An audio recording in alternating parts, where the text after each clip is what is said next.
അസ്സലാമു അലൈക്കും വറഹ്മത്തുള്ളാഹി തആല വബറകാതുഹു.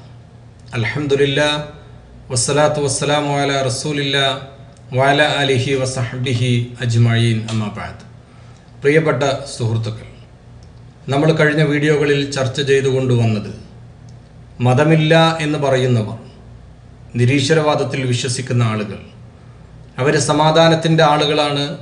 മതങ്ങളിൽ വിശ്വസിക്കുന്ന ആളുകൾ മതഗ്രന്ഥങ്ങളും മതപ്രവാചകന്മാരും പ്രബോധകന്മാരും അക്രമത്തെയും ഹിംസയെയും പ്രോത്സാഹിപ്പിക്കുകയും ചെയ്യുന്നു എന്ന് പറയുമ്പോൾ തന്നെ ചരിത്രത്തിൽ ഓരോ നിരീശ്വരവാദിയുടെയും ഭരണങ്ങൾ എത്രത്തോളം ക്രൂരവും കിരാതവുമാണ് എന്ന് ചരിത്രം വായിക്കുന്നവർക്ക് മനസ്സിലാകും.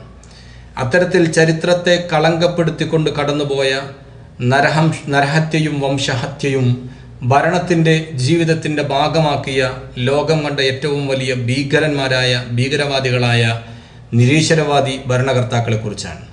നമ്മൾ സ്റ്റാലിനെയും മാവോ സേതൂങ്ങിനെയും ചർച്ച ചെയ്തു. ഇന്ന് നമ്മൾ അവർക്കൊപ്പം, ജനങ്ങളെ കൊല്ലുന്നതിൽ അവർക്കൊപ്പം നിൽക്കുന്ന കംബോഡിയയിലെ പോൾ പോട്ടിനെ കുറിച്ചാണ്. 1925 ജനിച്ച് 1998 അന്തരിച്ച പോൾ പോട്ട് തൻ്റെ ജീവിതത്തിൽ തനിക്ക് കഴിയുന്ന അത്ര ജനങ്ങളെ കൊന്നൊടുക്കിയിട്ടുണ്ട് എന്നത് ഏതൊരാൾക്കും വിശ്വസിക്കാൻ കഴിയുന്ന കാര്യമല്ല. പക്ഷേ അതൊക്കെ താനൊരു മതവിശ്വാസിയായി ജീവിച്ച കാലത്തല്ല, മതം വിട്ടുകൊണ്ട് മതമില്ലാത്ത ഒരു ചിന്താധാരയിലേക്ക് കടന്നു ചെല്ലുന്നതോടുകൂടെയാണ് പോൾ പോട്ടിൻ്റെ ജീവിതത്തിൽ വലിയ മാറ്റങ്ങൾ ഉണ്ടാകുന്നത്. സാധാരണ നമ്മളൊക്കെ ചുറ്റും നോക്കുമ്പോൾ ഒരുപാട് ആളുകൾ ഒരുപാട് വിമർശനങ്ങളുമായി കടന്നു വരും.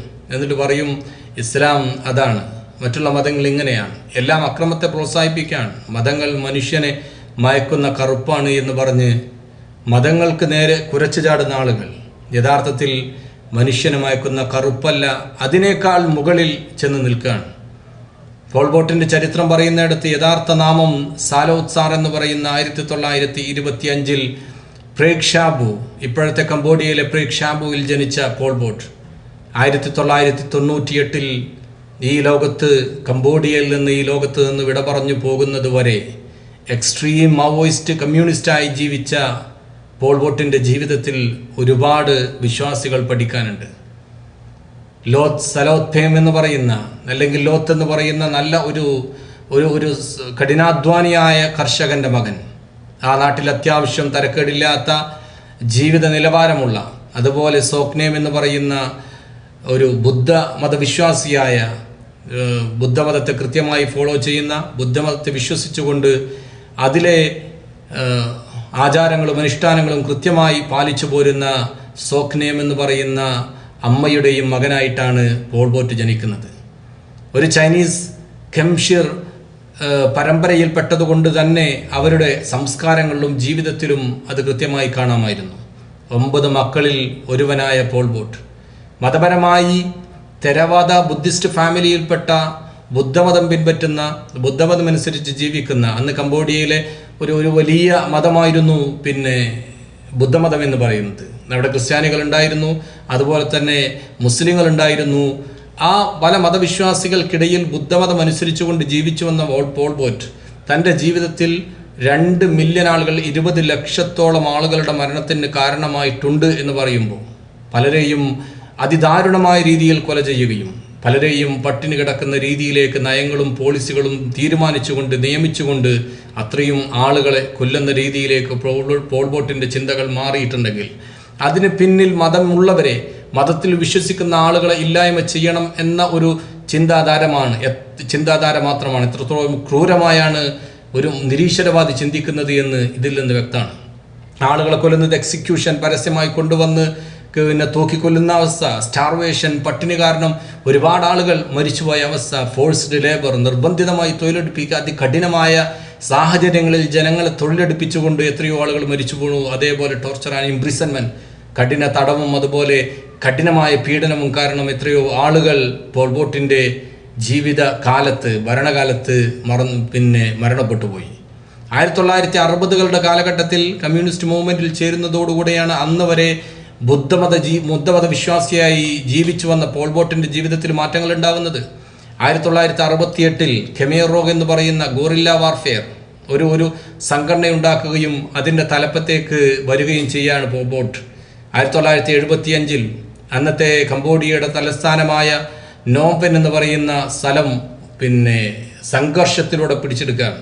അങ്ങനെ ഫോൻപെൻ വീഴുകയും 1975 ഡെമോക്രാറ്റിക് കംപൂച്ചിയ എന്ന് പറയുന്ന ഒരു ഭരണകൂടം സ്ഥാപിക്കുകയും ചെയ്യുകയാണ്. ആ ഭരണകൂടം എന്ന് പറയുന്നത് നമ്മൾ വിചാരിക്കുന്നത് പോലെ, അല്ലെങ്കിൽ ഇന്നത്തെ നിരീശ്വരവാദികൾ സംസാരിക്കുന്നത് പോലെ സമാധാനത്തിൽ അധിഷ്ഠിതമായ, എല്ലാവർക്കും തുല്യമായ നീതിയും സ്വർഗതുല്യമായ സുഖങ്ങളും നൽകുന്ന ഒരു ഭരണകൂടമായിരുന്നില്ല. ആ ഡെമോക്രാറ്റിക് കംപൂച്ചിയ എന്ന് പറയുന്ന കംബോഡിയൻ ഗവൺമെൻറ്, പോൾപോട്ടിൻ്റെ നേതൃത്വത്തിൽ വരുന്ന ഗവൺമെൻറ് പൂർണ്ണമായും മതങ്ങളെ തുടച്ചു നീക്കുന്ന, വിദ്യാഭ്യാസം നിഷേധിക്കുന്ന, അതുപോലെ സാമ്പത്തികമായ സ്വാതന്ത്ര്യത്തെ തുടച്ചു നീക്കുന്ന, എല്ലാ രീതിയിലുള്ള മതപരമായ ആചാരങ്ങളും അനുഷ്ഠാനങ്ങൾക്കും കൂച്ചുവില കിടക്കുന്ന വിദ്യാഭ്യാസ സ്ഥാപനങ്ങൾ അടച്ചുപൂട്ടുന്ന, അന്ന് വരെ നിലവിലുണ്ടായിരുന്ന കറൻസി നിരോധിക്കുന്ന, അമ്പലങ്ങളും സ്കൂളുകളും നശിപ്പിക്കുന്ന, അതേപോലെ പാതിരിമാരെയും പുരോഹിതന്മാരെയും ബുദ്ധിജീവികളെയും ഉന്നം വെച്ചുകൊണ്ടുള്ള ഉന്മൂല നാശവും അതുപോലെ വംശഹത്യയും തുടർന്നു വന്നൊരു കാലഘട്ടം എന്ന് പറയുന്നത് ഇതാണ്. 1976 ലേബർ ക്യാമ്പുകളിലേക്ക് ആളുകളെ കണ്ടമാനം കൊണ്ടുപോയി. ഇയർ 0 എന്ന് പറയുന്ന ഒരു വർഷം തന്നെ കഠിനമായി ജനങ്ങൾക്ക് ഒരിക്കലും ചെയ്തു തീർക്കാൻ കഴിയാത്ത രീതിയിലുള്ള ടാർഗറ്റ് വെച്ചുകൊണ്ട് കൃഷി ഉൽപാദനം വേണം എന്ന് വാശി പിടിക്കുന്ന ഒരു രീതിയിലേക്ക് ആ ഗവൺമെൻറ് മാറുകയാണ്. ആ ഗവൺമെൻറ് മാറുകയും ജനങ്ങൾക്ക് താങ്ങാൻ കഴിയാത്ത രീതിയിൽ അധ്വാനിക്കുന്നതിൻ്റെ ഫലമായി, കഷ്ടപ്പെടുന്നതിൻ്റെ ഫലമായി ഒരുപാട് മരണങ്ങൾ ആ കാലഘട്ടത്തിൽ ഉണ്ടാവുകയാണ്. 1977 എസ്കലേഷൻ ഓഫ് ഫെറോനിയ ആൻഡ് പർജസ്, തൻ്റെ കൂട്ടത്തിൽപ്പെട്ട ആളുകളെ തന്നെ വിശ്വാസമില്ലാത്ത രീതിയിലേക്ക് വരികയും കൃത്യമായ ശുദ്ധികലശം എന്ന് തന്നെ വിളിക്കാവുന്ന രീതിയിൽ ഇൻറ്റേർണൽ പർജസ്, കൃത്യമായി ആന്തരികമായ ശുദ്ധികലശം എന്ന പേരിൽ എത്രയോ ബുദ്ധിജീവികളും എത്രയോ മതപുരോഹിതന്മാരും എത്രയോ അന്ന് വരെ ഒഫീഷ്യലുകളായി ജീവിച്ചിരുന്ന, അഭിമാനത്തോടുകൂടി ജീവിച്ചിരുന്ന ഉദ്യോഗസ്ഥന്മാർക്കും ജീവിതം നഷ്ടപ്പെടുകയാണ്. ജനോസൈഡൽ ടാർഗറ്റിംഗ് ഓഫ് എത്നിക് മൈനോറിറ്റീസ്, അതേപോലെ അന്ന് ഉണ്ടായിരുന്ന ന്യൂനപക്ഷങ്ങളായ ആളുകളെ ഉന്നം വെച്ചുകൊണ്ടുള്ള വംശഹത്യ, എത്നിക് വിയറ്റ്നാമിലുള്ള എത്നിക്കലായിട്ടുള്ള മൈനോറിറ്റിയെ, ന്യൂനപക്ഷത്തെ, അതേപോലെ ചൈനക്കാരായിട്ടുള്ള അന്ന് അറിയപ്പെട്ടിരുന്ന മുസ്ലിം കമ്മ്യൂണിറ്റി, ചാം എന്ന് പറയുന്ന മുസ്ലിം വിഭാഗത്തെ ഉന്നം വെച്ചുകൊണ്ടുള്ള പ്രവർത്തനങ്ങൾ, ഇതൊക്കെ കൊണ്ടുചെന്നെത്തിക്കുന്നത് കൂട്ടക്കൊലകളിലാണ്. അന്ന് കംബോഡിയയിലുണ്ടായിരുന്ന മുസ്ലിം കമ്മ്യൂണിറ്റി, ചാം എന്ന് പറയുന്ന മുസ്ലിം കമ്മ്യൂണിറ്റിയിലെ മുഴുവൻ ഗ്രാമങ്ങളും, അവർ ജീവിച്ചിരുന്ന മുഴുവൻ ഗ്രാമങ്ങളും കൊന്നൊടുക്കിയ ചരിത്രം പറയാനുള്ള പോൾപോട്ടിൻ്റെ ജീവിതം എന്ന് പറയുന്നത്. 1978 വിയറ്റ്നാം പിടിച്ചടക്കുന്നത് വരെ കംബോഡിയ അങ്ങനെ തുടരുകയാണ്. ഒരു നല്ലൊരു മനുഷ്യൻ, നല്ലൊരു മതവിശ്വാസി, സമാധാനവും സൗഖ്യവും പ്രചരിപ്പിച്ചുകൊണ്ട് പരത്തിക്കൊണ്ട് ജീവിക്കുന്നൊരു മതവിശ്വാസിയുടെ മനസ്സിൽ തീവ്രവാദത്തിൻ്റെ, ഭീകരവാദത്തിൻ്റെ വിത്തുകോരിയിടാൻ, അതൊരു മഹാ അഗ്നിയായി ജനസമൂഹത്തെ മുഴുവൻ കാർന്ന് തിന്നുന്ന അഗ്നിയായി വികസിപ്പിക്കാൻ നിരീശ്വരവാദത്തിനെ കഴിയൂ എന്നുള്ളതാണ് യാഥാർത്ഥ്യം. നിരീശ്വരവാദി വിശ്വാസിക്ക് നേരെ അക്രമത്തിൻ്റെ, ഹിംസയുടെ പേര് പറഞ്ഞ് ഒരു വിരൽ നീട്ടുമ്പോൾ ബാക്കിയുള്ള വിരലുകൾ മുഴുവനും, ചരിത്രം മുഴുവനും അവൻ്റെ നേരെ തന്നെയാണെന്ന ബോധ്യം കേരളത്തിൽ ജീവിക്കുന്ന നിരീശ്വരവാദികൾക്കെങ്കിലും ഉണ്ടാവണമെന്ന് ഓർമ്മപ്പെടുത്തിക്കൊണ്ട് ഇനി നല്ല മനസ്സോടുകൂടെ നന്നായി ജീവിക്കാനുള്ള ഭാഗ്യമുണ്ടാവട്ടെ എന്ന് പ്രാർത്ഥിച്ചുകൊണ്ട് അസ്സലാമു അലൈക്കും വറഹ്മത്തുള്ളാഹി തആല വബറകാതുഹു.